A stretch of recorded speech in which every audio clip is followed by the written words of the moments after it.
সারা দেশে উৎসবমুখর পরিবেশে চলছে ভোট গ্রহণ। তবে উল্টো চিত্র গোপালগঞ্জের বিভিন্ন ভোট কেন্দ্রে।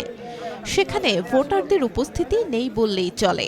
অনেক কেন্দ্রে ধানের শীষ ছাড়া অন্য প্রার্থীর এজেন্টও নেই।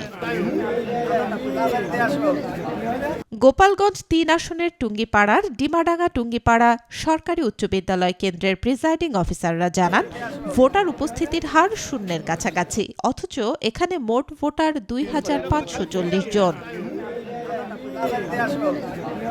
গোপালগঞ্জ ৩ আসনের মোট ভোটার প্রায় ৩ লাখ এবং গোপালগঞ্জ ১, ২ ও ৩ আসনের মোট ভোটার প্রায় ১০ লাখ। এই পুরো জেলা মূলত আওয়ামী লীগ অধ্যুষিত।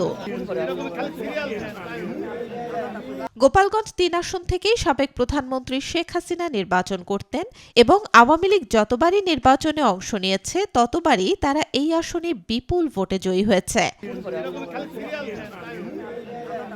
কিন্তু এবার কার্যক্রম নিষিদ্ধ থাকায় নির্বাচনে অংশগ্রহণ করতে পারেনি আওয়ামী লীগ।